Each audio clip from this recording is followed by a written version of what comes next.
आणि म्हणून प्रत्येक महाराजांनी 2 मिनिट कीर्तनाच्या शेवटी महाराष्ट्रभर हे घ्यायचे आहे। विशेष परिणाम अंतकरणावर महाराज मंडळीच्या शब्दाचा होत असतो सरकारपेक्षाही।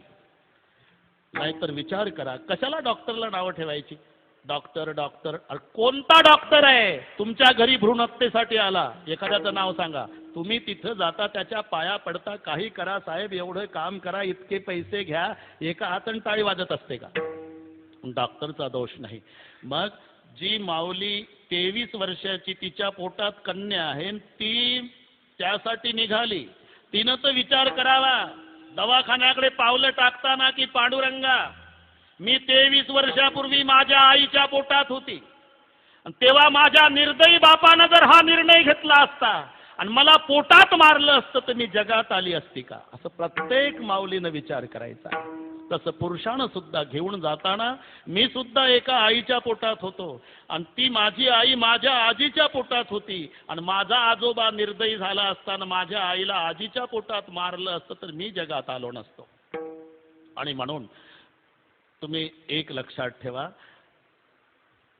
ज्या मुलाला श्रेष्ठत्व देता आणि मुलीला डावलता, खरं प्रेम कोणाचं? संशोधन करा, मुलाचं का मुलीचं?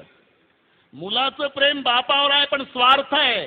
त्याला विचारा, 5-10 वर्ष त्रास आहे महाराज, एकदा म्हातारा मेलं का तिजोरी आपलीच आहे, असा स्वार्थापोटी प्रेम मुलाचं आहे। मुलीला विचारा, 20-22 साल तक जिस घर को मैं मेरा मेरा कर रही महाराज, मुझे मालूम है सब छोड़ के जाना पड़ेगा, तो भी प्यार करती है। निस्वार्थी प्रेम कन्येचं आहे आणि सर्व सहन करेल मुलगी जीवनात, बापाचा अपमान सहन करीत नाही।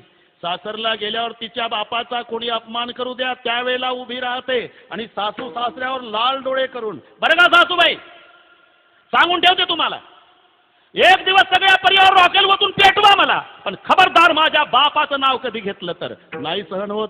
जिच्यासाठी तुम्ही एवढे निर्दयी होता तिचं सांगतो, बापाला खाली टाकण्यात येतं ना मरायच्या वेळेला, बाप एकच सांगतो, कोणीतरी गाडी भाड्यानं करा, माझा जीव लेकीत गुंतलेला आहे, माझ्या ताईला ना एक शब्द बोलू द्या ना मग मरू द्या। एवढं पवित्र नातं जगाच्या पाठीवर कन्या आणि पित्याचं आहे, मग पिता निर्दयी होऊन कन्येला का मारतो? बोर्ड लागलेले आहे, पंढरपुरातही वाचले, तुम्हाला 4 गोष्टी आवडतात, मैत्रीण आवडते, आई आवडते, बहीण आवडते, पत्नी आवडते, अरे मग कन्या का नाही आवडत? ही जन्मालाच आली नाही तर पुढचे 4 नाते तयार होईल का? बापाची इज्जत सांभाळण्याचं फार मोठं काम जीवनभर कन्येचं आहे। तिच्या रक्तात उतरलेला गुण आहे, तिला कोणी शाळेत शिकवत नाही। हे 7 वर्षाची फाटका परकर घातलेली, पाहुणे येऊ द्या, तिची आई म्हणते चहाला दूध नाही, तुझे पप्पा घरी नाही।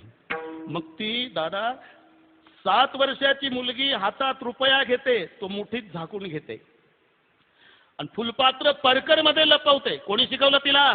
तिच्या रक्तात उतरलाय तो गुण। का? तिला माहिती आहे पाहुणे दरवाजात बसलेले आहे, तिथून आपल्याला जायचं आहे, माझ्या हातातलं फुलपात्र रुपया पाहला की पाहुणे म्हणतील हिच्या जन्मदात्या बापाच्या घरात चहाला सुद्धा दूध नाही म्हणतील। या देवा,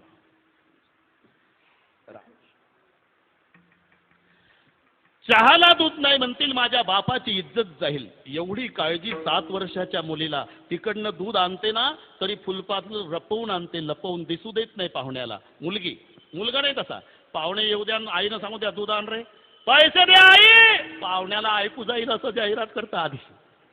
मग एका हाती फुलपात्र आणि एका हाती रुपया, मुकाट्यानं जातं का? जिथं पाहुणे बसलेले असतात तिथे फुलपात्रा रुपया ठोकत ठोकत जातं। हे पहा म्हणता, आमच्या बापाच्या घरात चहाला सुद्धा दूध नाही, जाहीर 7-12। आणि जी जन्मभर तुमच्या इज्जतीसाठी एवढी झुरते, म्हणून तुम्ही त्यातले नाही, तुम्ही निर्दोष आहात, पण शेजारचं कोणी करत असेल तर त्याच्या पाया पडा, त्याला सांगा ही कन्या जन्माला येऊ दे आणि आल्यावर माझ्या ताब्यात दे, मी जन्मभर तिचा सांभाळ करील। असं प्रत्येक कीर्तनकार महाराज मंडळींनी दररोज 2 मिनिट जर यासाठी घेतले, नक्की चांगला परिणाम झाल्याशिवाय राहणार नाही। तेव्हा